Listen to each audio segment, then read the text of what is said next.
busquemos en nuestras Biblias Romanos 3 y vamos a utilizar el capítulo 23 como base para desarrollar la lección de hoy, la redención. Hoy, hermanos, quiero desarrollar solamente 3 puntos que tienen que ver con la redención. El primero de ellos es ¿por qué es necesaria una redención? ¿Por qué es necesaria una redención? Segundo, ¿qué hizo el autor de la redención por nosotros? Y tercero, ¿qué sucedió aquel día de la redención? Solamente son 3 preguntas que quiero desarrollar en la mañana de hoy. Así que vamos a orar para que me acompañen en oración. Padre, gracias te doy por esta oportunidad.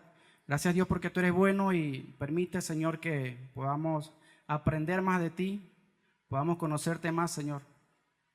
Padre, queremos orar para que tú abras nuestro entendimiento, nuestra mente, para que podamos comprender el mensaje que tú tienes para nosotros el día de hoy, para que tú, Señor, nos hables, nos retes, Señor, a seguir cambiando, a seguir buscándote, a seguir anhelando tu gloria todos los días, Señor.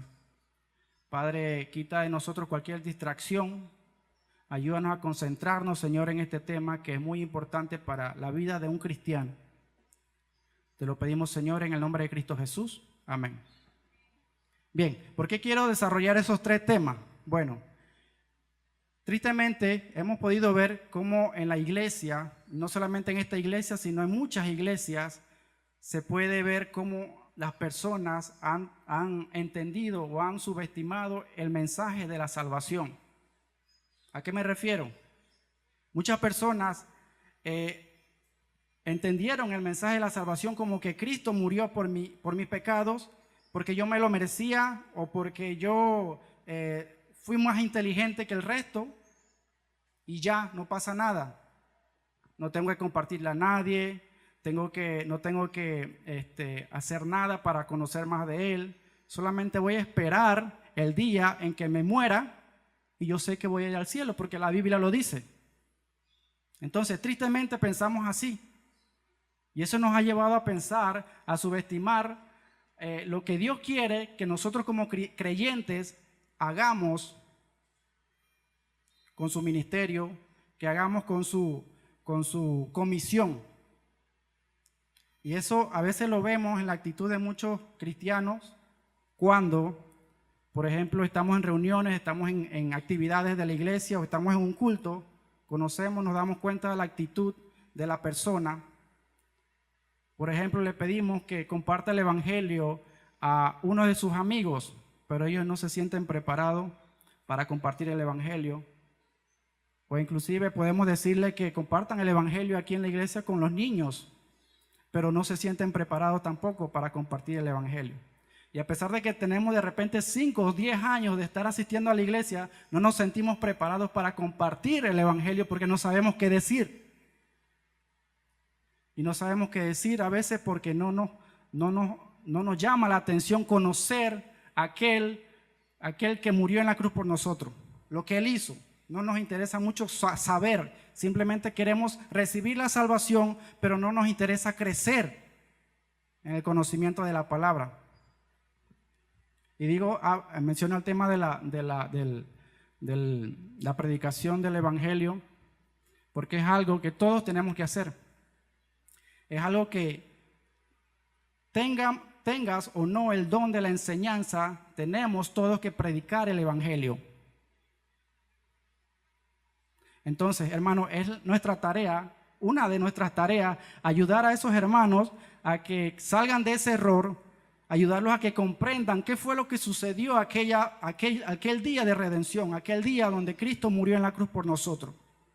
Es nuestro trabajo también ayudar a esas personas que no conocen de Cristo a que ellos puedan comprender el evangelio de salvación. Que ese mensaje que nosotros le llevemos sea un mensaje puro, un mensaje verdadero, un mensaje bíblico. Tenemos que ayudar a esas personas que no conocen de Cristo el horrendo peligro del pecado en la vida de ellos y cómo el pecado los va a destruir si ellos no se arrepienten. También tenemos la obligación de enseñarles también la sublime gracia que Dios tiene para nosotros. Antes de iniciar a desarrollar el tema, quiero que definamos qué es redención. ¿Qué es redención? Es una definición sencilla. La palabra redimir significa comprar. Comprar, que no se les olvide. El término era usado específicamente con referencia al pago de la libertad de un esclavo. Si usted en el Antiguo Testamento quería o le caía bien un esclavo, usted podía ir donde el dueño del esclavo y usted quería liberarlo, usted tenía que comprarlo, tenía que darle dinero. Ese esclavo podía irse para su casa con su familia. Y ese acto que yo hice para liberar a ese esclavo se llama redención. Lo redimí, lo liberté. Entonces la primera pregunta, ¿por qué fue necesaria una redención? ¿Por qué fue necesaria una redención? Y el versículo de Romanos 3:23 responde en primera instancia a esa pregunta. Lo tienen allí, ¿verdad? Dice así: por cuanto todos pecaron y están destituidos de la gloria de Dios. La palabra destituidos también se puede definir como separados. Hay una separación, y esto ya lo debemos saber. Hay una separación entre Dios y el hombre por culpa del pecado. ¿Por qué entonces era necesaria una redención? ¿Por qué era necesaria una redención? Porque el ser humano sigue siendo esclavo. ¿Pero esclavo de qué? Esclavo del pecado. El ser humano en el Antiguo Testamento y hoy en la actualidad sigue siendo esclavo del pecado. Y es por esa razón que necesitamos que alguien nos compre, necesitamos que alguien nos libere, nos redima. Y para entender el término profundizar un poquito más sobre la redención, hay que ir al Antiguo Testamento sí o sí. Y yo sé que a muchos de repente eso pasa con los nuevos creyentes, o también con los cristianos que a veces no les gusta leer. ¿Por qué hay que leer el Antiguo Testamento? ¿Por qué aparecen tantos nombres allí? ¿Por qué aparecen tantas leyes? ¿Por qué aparecen tantas historias raras que a veces no entiendo? Pero dice, y el pastor también lo mencionó, todo lo que está en la palabra de Dios está allí porque es necesario. Toda la escritura es inspirada por Dios. Entonces, nosotros necesitamos comprender lo que sucedió en el Antiguo Testamento, porque si no comprendemos lo que sucedió en el Antiguo Testamento, no vamos a poder comprender el evangelio de salvación. Si usted no entiende el Antiguo Testamento, no entiende por qué Cristo murió en la cruz por nosotros. Es importante conocer el Antiguo Testamento. Y en el Antiguo Testamento sucedieron muchas cosas. El Antiguo Testamento fue el momento donde Dios utilizó el sacrificio como propiciación para el pecado. También en el Antiguo Testamento vemos que Dios tenía todo bajo control, que nada lo sorprendió, que Él permitió el pecado, porque gracias a eso nosotros pudimos conocer el carácter de Dios. Gracias a que el pecado llegó al mundo, Dios pudo revelarse al hombre y mostrarle sus atributos. Dios pudo decir al hombre quién era Él.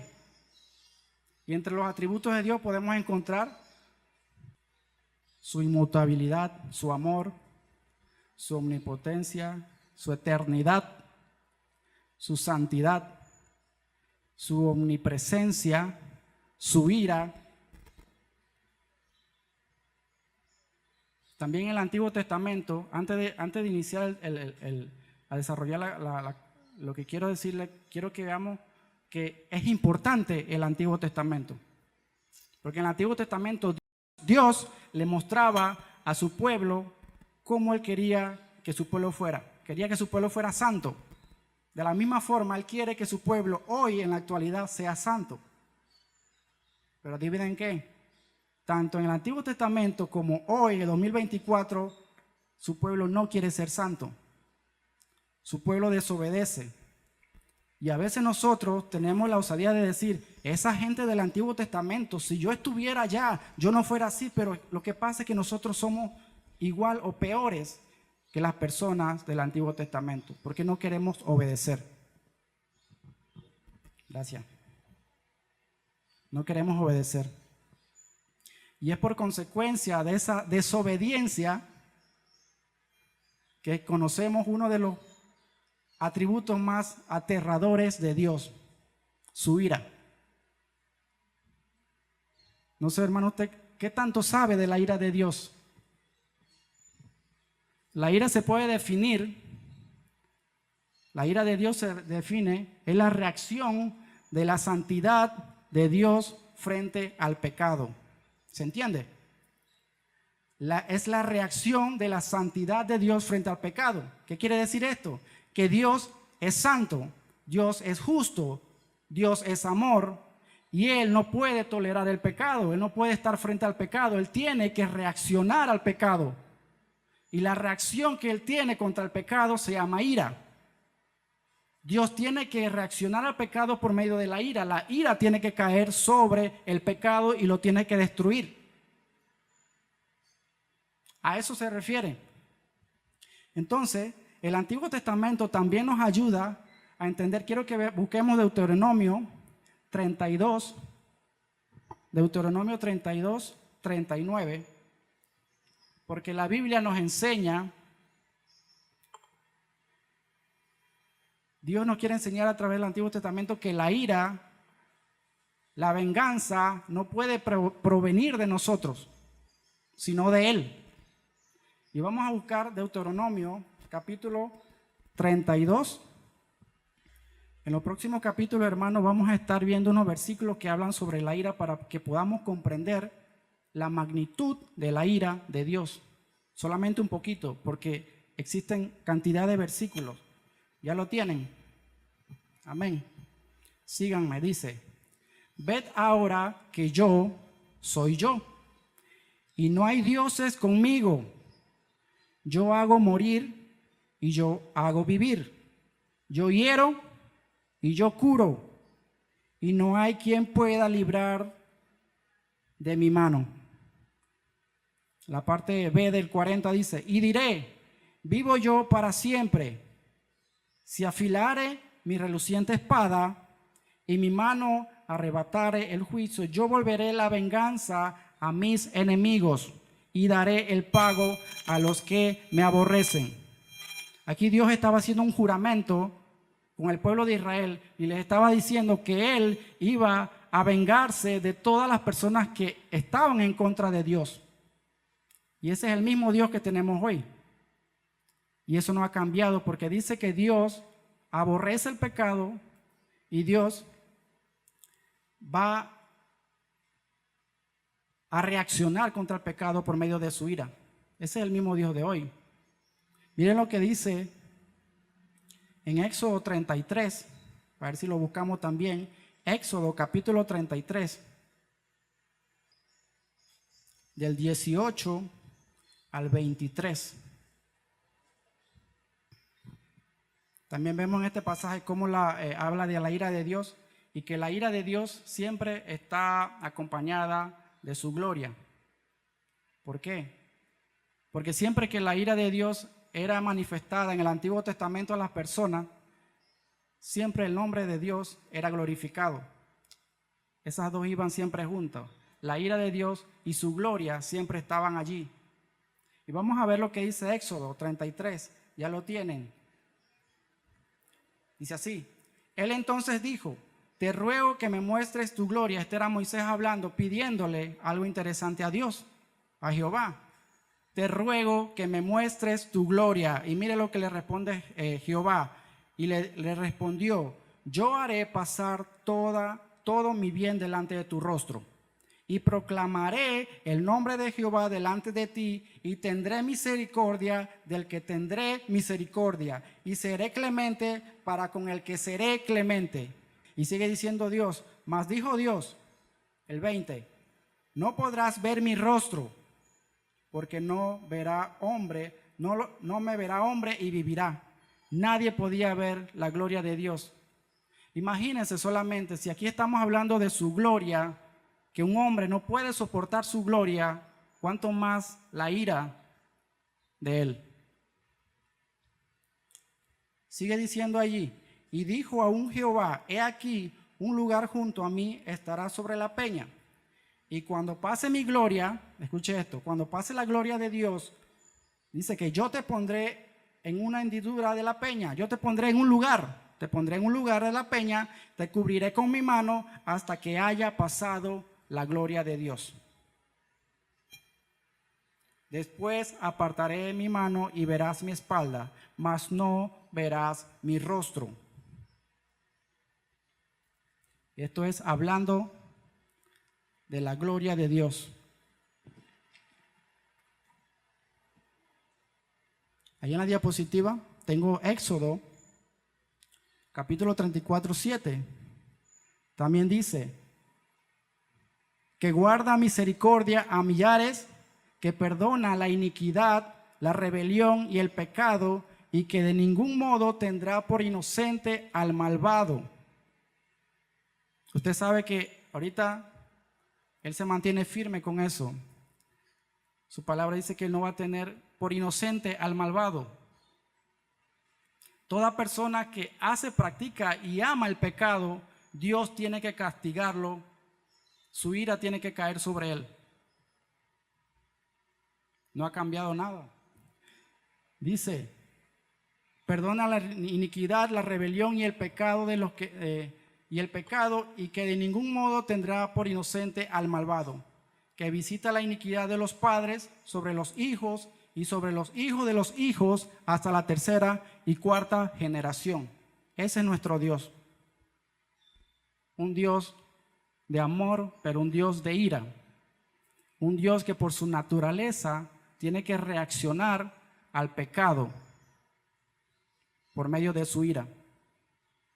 Y Él va a reaccionar al pecado por medio de la ira aquel día, el día del fin.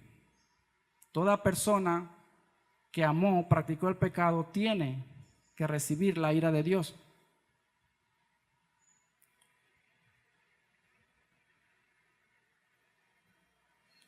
También nosotros vemos en el Antiguo Testamento cómo Dios le daba leyes a su pueblo para que ellos cumplieran, pero ¿qué pasaba? Ellos desobedecían. Y Dios los perdonaba, el pueblo se arrepentía, Dios los perdonaba, pero ¿qué pasaba? Ellos se volvían a caer, volvían a desobedecer. Igual que nosotros en la actualidad. ¿No lo creen? Quiero que busquemos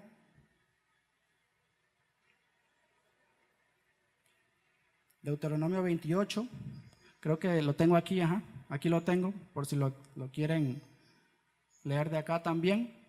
Deuteronomio 28, 15, 18. Ahí habla sobre las consecuencias de la desobediencia. Dios se revela al pueblo de Israel y les dice, estas serán las consecuencias si ustedes me desobedecen.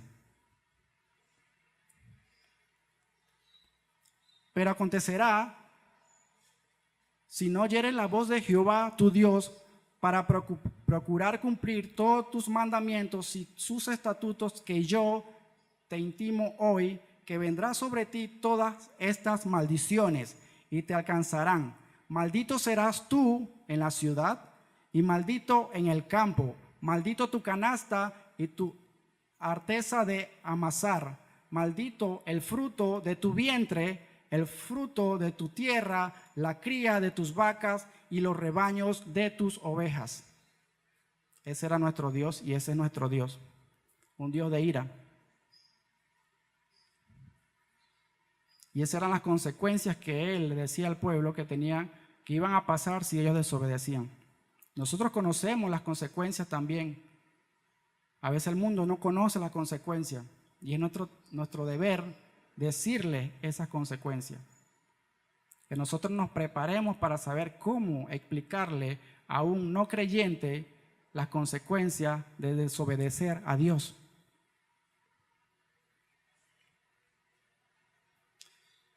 Ustedes recordarán el diluvio. Todos se acuerdan de esa historia, ¿verdad? El barco, algunos se acuerdan, ay, sí, yo me la sé, del barquito que se hundió y anduvo por ahí, y la palomita que fue y regresó. A veces lo tenemos así. Yo me acuerdo de esa historia, pero no pensamos, no profundizamos lo que realmente pasó ese día. Ese día, por la desobediencia del hombre, la ira de Dios cayó sobre millones de personas. Y ese día, millones de personas murieron por la desobediencia. A veces ahorita que está lloviendo, que están tronando esos truenos todos raros, fuertes, esta lluvia, yo sé que cuando esos rayos caen, más de uno empieza a buscar su chancleta, apaga los celulares, apaga la tele, sale huyendo, gritan, porque tienen miedo de esos rayos. Pero imagínense, el día del diluvio fue peor. Fue horrendo porque ese día murieron millones de personas.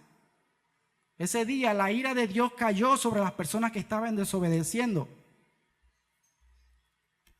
Y también vemos la historia de Coré, la desobediencia de Coré. Ustedes sabrán esa historia. Eso está en Números 16. Coré con 3 amigos más se rebelaron contra Dios porque no estaban de acuerdo con el liderazgo que Dios había puesto. Y eso puede ser bueno para otra prédica. No estaban de acuerdo con el liderazgo que Dios había puesto. Entonces, ellos 3 envolvieron a 250 personas más y ellos se quejaron contra Moisés. ¿Y qué hizo Dios? Dejó caer su ira sobre ellos. Y dice que ese día pasó algo que nunca había pasado en la historia de la humanidad y creo que no ha vuelto a pasar. Ese día se abrió la tierra y se los tragó. Y no solamente eso, dice que las 250 personas que estaban allí fueron consumidas con el fuego. Y si usted sigue leyendo el capítulo de Números 16, usted se da cuenta que ese día sucedieron cosas peores también. Porque más personas se rebelaron y Dios dejó caer su ira sobre esas personas. Ese día fue horrendo por la desobediencia. Y estamos hablando de una ira que caía sobre las personas en el Antiguo Testamento. Los profetas hablan de una ira venidera. La Biblia en Apocalipsis y también el Nuevo Testamento habla de una ira, la ira del fin. Cuando llegue el tiempo final, la ira de Dios va a caer sobre las personas que desobedecieron.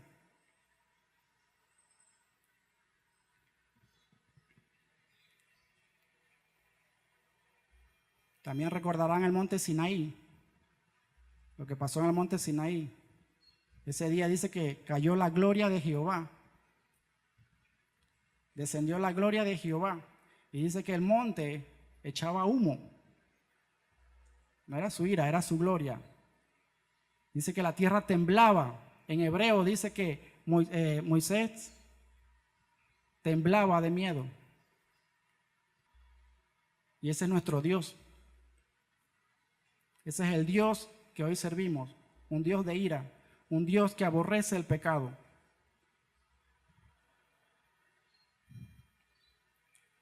Y es por esa razón que era importante una redención. Aquí en Romanos es importante una redención. Aquí en Romanos 1:18 dice, porque la ira de Dios se revela desde el cielo contra toda impiedad e injusticia de los hombres que detienen con injusticia la verdad. La ira de Dios se revela desde el cielo contra todas las personas, contra todas las personas que practiquen la iniquidad. Esa ira tiene que llegar. Y es nuestra misión como iglesia decirle a las personas la horrenda ira que Dios tiene preparada para las personas que practican iniquidad, que practican y aman el pecado.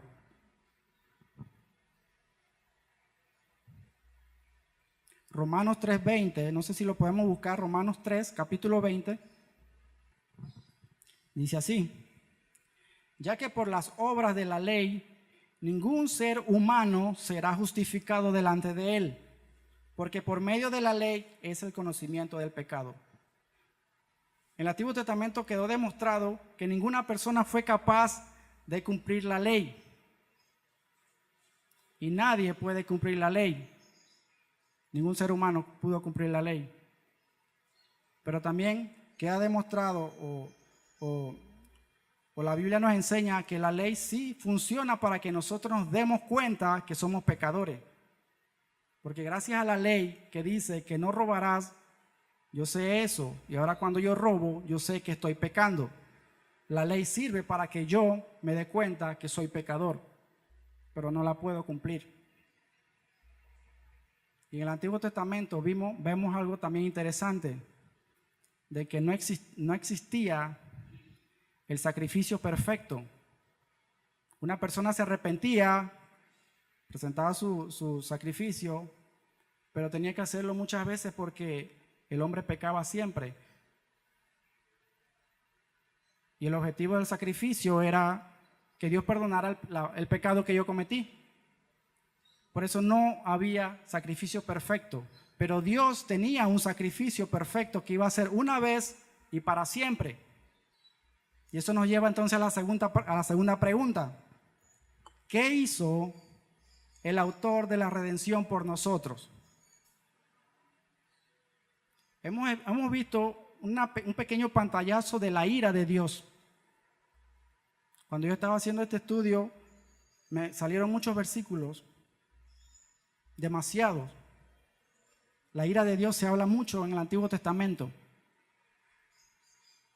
La pregunta dice: ¿qué hizo el autor de la redención por nosotros? Y ahí está el versículo de Filipenses. Si lo buscamos, Filipenses capítulo 2, versículos 6 y 7. Dice así: el cual, siendo en forma de Dios, no estimó el ser igual a Dios como cosa que aferrarse, sino que se despojó a sí mismo, tomando forma de siervo, hecho semejante a los hombres. Ya este versículo lo han escuchado, ¿verdad? Bien, tenemos a un Dios santo. Tenemos un Dios santo. Un Dios que no tolera el pecado. Un Dios que tiene que reaccionar ante el pecado por medio de la ira. Y resulta que ningún ser humano es capaz de recibir la ira de Dios y soportarla. No existe un ser humano. El único ser capaz de recibir y soportar esa ira era el mismo Dios. Fue por esa razón que dice en Filipenses 2:6 que Él, siendo Dios, se hizo hombre y vino a la tierra. Fue igual que nosotros. Pasó lo mismo que nosotros. Dice la Biblia en Gálatas 4:4 que Jesús nació de una mujer, igual que nosotros.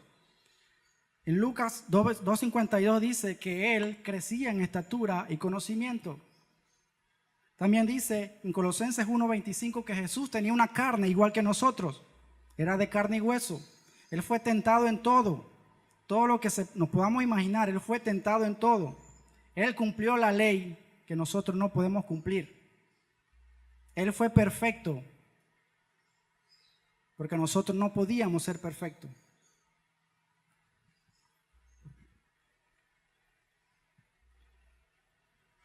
Aquí en la pantalla tengo un pasaje, Hebreos, capítulo 2, 17. Dice la Biblia, Hebreos 2, 17, por lo cual debía ser en todo semejante a sus hermanos, para venir a ser misericordioso y fiel, sumo sacerdote en lo que a Dios se refiere, para expiar los pecados del pueblo, para expiar, eliminar los pecados del pueblo. Era necesario que Él viniera a este mundo para que nosotros para que el pecado nuestro pudiera ser eliminado, pudiera ser perdonado. Vamos a buscar primera de Pedro 2:24. Dice así: y él mismo llevó nuestros pecados en su cuerpo sobre la cruz. Él llevó nuestros pecados en su cuerpo sobre la cruz, a fin de que muramos al pecado y vivamos la justicia, porque por su herencia fuisteis sanados. Dice la Biblia en Primera de Pedro que Él llevó nuestros pecados. La Biblia no dice que Jesús pecó, dice que Él llevó nuestros pecados, que por nosotros Él se hizo pecado. Él no pecó, Él se hizo pecado por nosotros. El pecado de toda la humanidad y incluso el pecado de las personas que aún no han nacido, ya Cristo las llevó en la cruz. Y fue por eso que el día en que Él estaba en la cruz crucificado, Dios, el Dios Santo del que hemos estado hablando, al ver que Él se había hecho pecado por nosotros, Dios no podía estar delante de Él. Por eso lo abandonó. Por eso la expresión de Jesús cuando dice, Señor, ¿por qué me has abandonado? Porque Dios no podía estar delante de Jesús porque Él llevaba el pecado de todos nosotros. Ese día, dice la Biblia, que Jesús llevó el pecado de nosotros, la ira de Dios cayó sobre Jesús. Ese día, la ira de Dios que tenía que caer sobre nosotros, ahora Jesús la estaba recibiendo porque nos amó. Y eso es lo que tenemos que enseñarle a las personas. El gran amor, pero antes enseñarle el horrendo pecado que tenemos y la sublime gracia que Dios tiene para nosotros. Sigue diciendo aquí que Jesús vivió la vida que nosotros no podíamos vivir y murió la muerte que nosotros no podíamos morir. Él fue santo, Él fue perfecto en todo y lo hizo por nosotros, porque nos amó, porque sabía y quedó demostrado en el Antiguo Testamento que por más que el hombre intentaba hacer algo para agradar a Dios, no podía. Y en el Antiguo Testamento existen todas las pruebas habidas y por haber, de que por más que Dios le daba una oportunidad al pueblo de Israel, ellos caían. Y ellos caían y seguían cayendo. Y quedó demostrado en el Antiguo Testamento de que el hombre no necesitaba segundas oportunidades. Lo que el hombre necesitaba era un nuevo corazón. Lo que el hombre necesita es una nueva vida. Y esa vida solamente la puede dar Jesucristo por su muerte. Esa vida solamente nos la puede dar Cristo Jesús. Un nuevo corazón.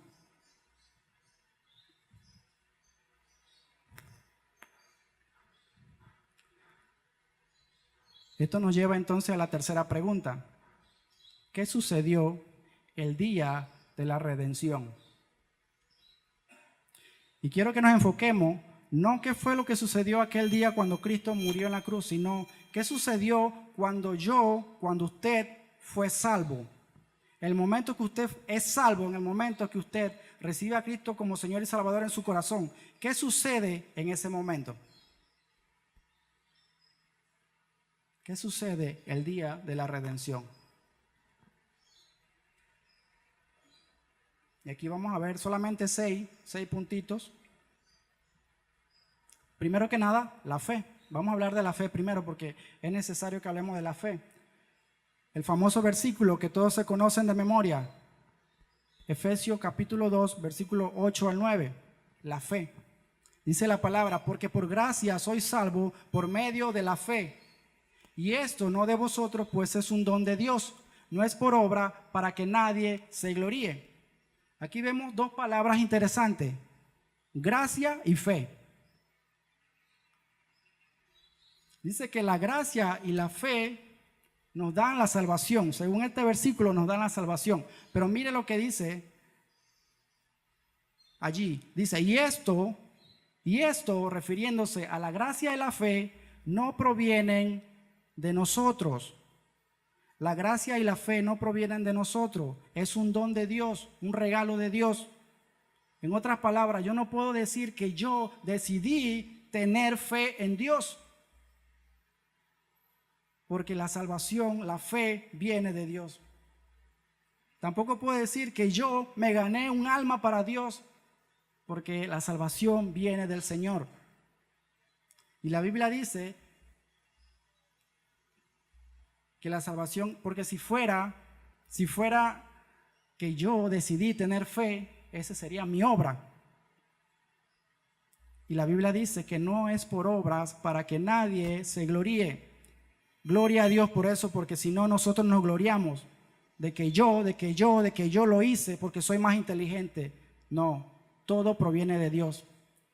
Entonces, la fe que Dios pone en una persona, como lo hizo con nosotros, la fe que Dios despierta en la persona es cuando esa persona está expuesta al evangelio de salvación. Cuando una persona que no conoce de Cristo es expuesta al evangelio de salvación, el Espíritu Santo de Dios despierta el alma muerta de esa persona y le da fe para que crea. Y le da la gracia para que sea salvo. Pero no proviene de nosotros.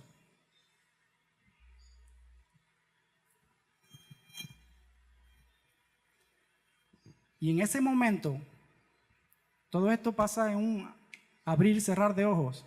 Y en ese momento, cuando usted es salvo, si usted llega a ser salvo, si hay alguno aquí que nos está viendo por YouTube, que no ha recibido a Cristo, en el momento que si usted llega a ser salvo hoy, tiene vida o recobra vida en esa persona, algo que se llama propiciación. La propiciación. Lo leímos en el versículo ahorita que leímos de Romanos. Propiciación significa aplacar, cubrir, apaciguar la ira de Dios. Apaciguar la ira de Dios. Y Romanos 3:25 dice, a quien Dios puso como propiciación, refiriéndose a Jesús. Dice la Biblia que Dios puso a Jesús como propiciación. ¿Qué quiere decir? Que Dios puso a Jesús para que Él aplacara su ira. La ira cayó sobre Jesús y Él la aplaca por nosotros. Dígame si eso no es motivo para darle gracias a Dios por eso. La ira que teníamos que recibir nosotros, Jesús la recibe. Él es la propiciación. Primera de Juan, tengo aquí Primera de Juan 4:10, dice, en esto consiste el amor. No en que nosotros hayamos amado a Dios, sino que Él nos amó primero. Nos amó a nosotros y envió a su Hijo en propiciación por nuestros pecados. Aquí vemos que no es que yo amé a Dios, porque el hombre nunca quiere buscar a Dios, sino que Él nos amó primero a nosotros. Él es el que da en nosotros, produce en usted la fe y la gracia para que usted sea salvo. No es que yo lo amé, Él nos amó primero. Y dice la Biblia, y envió a su Hijo en propiciación por nuestros pecados. Envió a Jesús para que aplacara la ira que teníamos que recibir nosotros por nuestros pecados.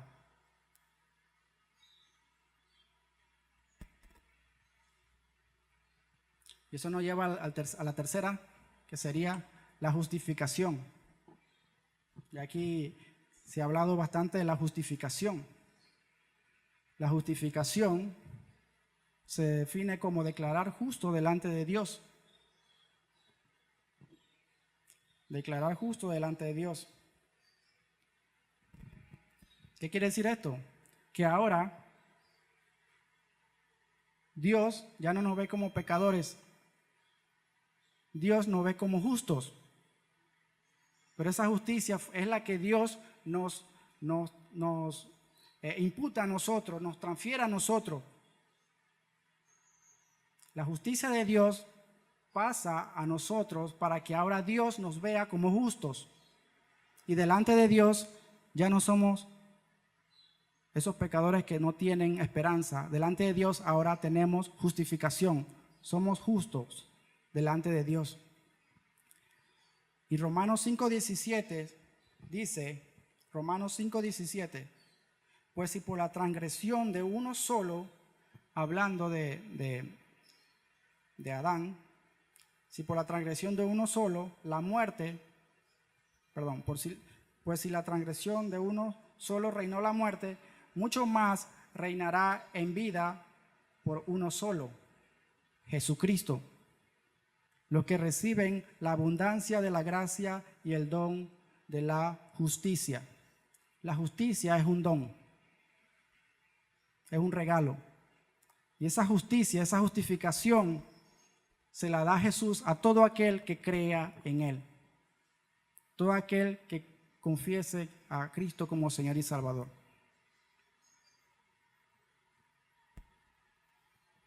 Isaías 61:10 dice, en gran manera me gozaré en Jehová, mi alma se alegra en mi Dios. Mire lo que dice, porque me vistió con vestiduras de salvación, me rodeó de manto de justicia. ¿Cuánto dan gloria a Dios por tenerlos envueltos con mantos de justicia? Esa ira que tenía que caer sobre nosotros como reacción a la santidad de Dios, ya no caerá sobre nosotros, porque Jesús es la propiciación. Jesús aplacó la ira y ahora, gracias a eso, nosotros podemos ser declarados justos delante de Dios. ¿No lo merecemos? No. Pero Él nos amó y Él nos eligió. Y tan solamente con saber esto, nos debe motivar a nosotros a no ver el evangelio de salvación como ese evangelio que yo voy a ir al cielo y ya, sino que veamos la importancia que nosotros debemos tomarle al estudio de la palabra, al crecimiento de nuestra vida espiritual. Que le tomamos la importancia y vemos lo que Dios realmente quiere que hagamos, que busquemos en su palabra cuál es su voluntad, cuáles son el deseo que Él tiene para nosotros, que nosotros hagamos, que crezcamos, que maduremos y que no nos quedemos en un solo círculo dando vueltas sin crecimiento, sin frutos. Saber eso debe motivarnos a nosotros a desear conocer más de Dios, porque Él es digno de que nosotros presentemos nuestro cuerpo a Él como sacrificio vivo. Lo único que el hombre puede hacer es entregar su cuerpo como sacrificio vivo, porque Él ya lo hizo todo. Y Él es digno de nuestra gloria y nuestra alabanza. Y a veces se nos olvida eso y simplemente vivimos una vida relax, porque se nos olvida lo que sucedió ese día, esa obra sobrenatural, esa obra gloriosa que sucedió aquel día en la cruz.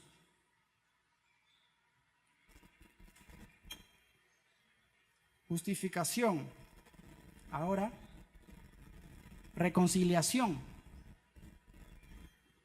Nosotros en Romanos vimos que estamos separados de la gloria de Dios. Hay una separación.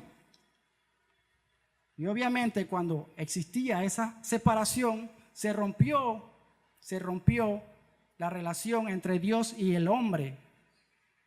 En el Antiguo Testamento, las personas del Antiguo Testamento no tenían forma de restablecer la amistad con Dios. Y buscaron, se esforzaron, hicieron de todo, crearon muchas religiones, pero no podían restablecer su amistad con Dios. Ellos deseaban, pero siempre se equivocaban. Y muchas veces hoy nosotros también buscamos religiones, haciendo cosas, haciendo obras para tratar de agradar a Dios, pero vamos a fallar. Porque esa reconciliación Dios la logra con su sacrificio en la cruz, el sacrificio de Cristo en la cruz. Y esa reconciliación nosotros la vamos a poder tener cuando entreguemos nuestra vida a Cristo como Señor y Salvador.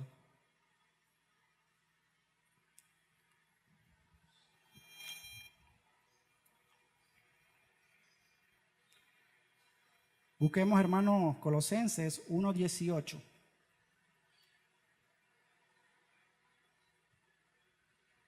Colosenses capítulo 1, versículo 18, del 18 al 20. Amén. Dice la palabra de Dios, y Él, Jesús, es la cabeza del cuerpo, que es la iglesia.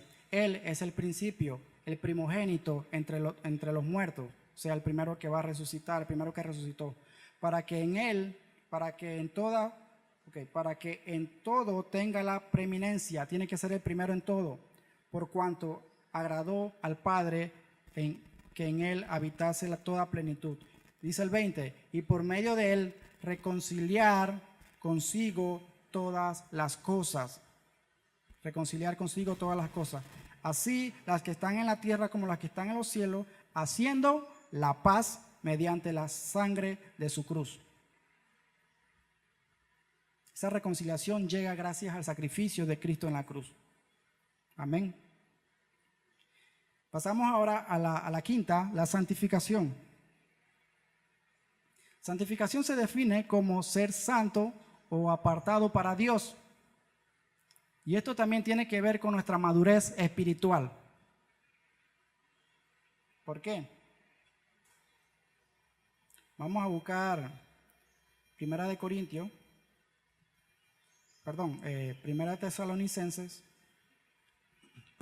Tesalonicenses, capítulo 4, versículo 3. Si Dios me da la oportunidad, este domingo no, el próximo domingo, de más arriba, puedo estar compartiéndoles sobre la voluntad de Dios. Y la santificación es una de esas voluntades que Dios tiene para nosotros. Dios ahora nos declara santos. Delante de Dios somos santos. Para muchos eso es difícil de entender, pero Dios nos declara santos. Pero Dios también quiere que nosotros sigamos todos los días santificándonos. Y lo que dice en 1 Tesalonicenses dice, pues la voluntad de Dios es vuestra santificación. Dios no quiere que nosotros simplemente seamos salvos y ya, sino que Él quiere que nosotros vivamos todos los días santificándonos, todos los días escudriñando su palabra para ver qué es lo que yo tengo que hacer para agradarle a Él. Tenemos que santificar y eso depende mucho de nosotros. Y eso también demuestra nuestra madurez, nuestro entendimiento con lo que Cristo hizo por nosotros. Porque aquel que no entiende lo que Cristo hizo, no le interesa crecer. No le interesa conocer más de aquel que hizo la redención. No le interesa conocer de aquel que murió en la cruz por nosotros. Y eso es un error que siempre llegamos a cometer. Subestimamos la obra de la cruz y por eso no pasamos tiempo con la palabra de Dios, no pasamos tiempo con la oración.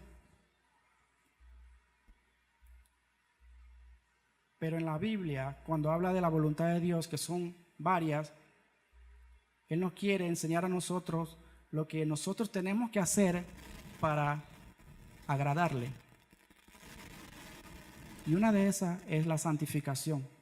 Dios nos declara santos. Al momento que nosotros somos salvos, Dios nos declara santos también. Y por último, la glorificación. Dice la Biblia que vamos a tener un cuerpo glorificado.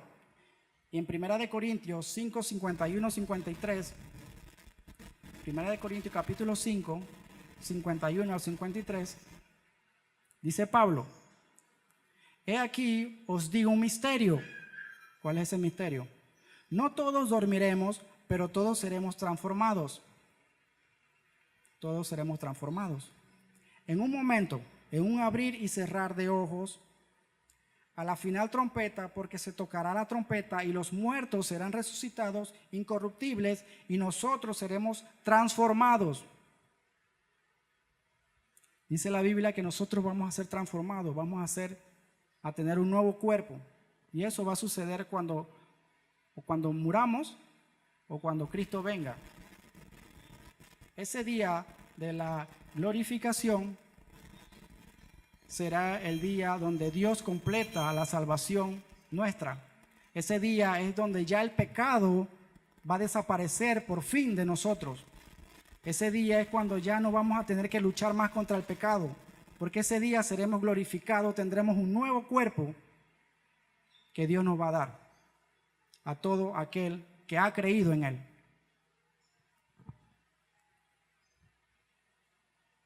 Así que ya, para terminar, hermanos, no olvidemos que cuando estemos delante de otra persona que no conoce del Evangelio, la importancia de explicarle la horrenda ira de Dios para todo aquel que practica el pecado, pero también lo que Él hizo por nosotros en aquella cruz. No lo olvidemos.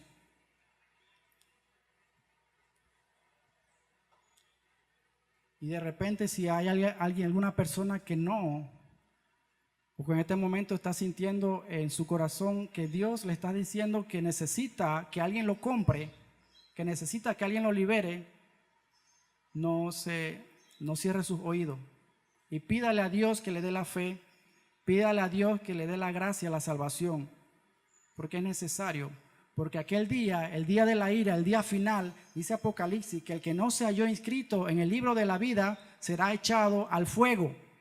Y ese es el día de la ira final. La ira de Dios caerá sobre todas esas personas que no creyeron, que estuvieron expuestos al Evangelio, pero su corazón duro no obedecieron al llamado. Y nosotros tenemos la oportunidad de conocer ese Evangelio, compartirlo, y las personas allá afuera han escuchado también, pero a veces nosotros fallamos porque no sabemos explicar el Evangelio correctamente. Explicamos un Evangelio live, un Evangelio suave, un Evangelio que no quiero decirte que tú eres pecador porque te lastimo, y las personas siguen creyendo que el camino del Señor es fácil.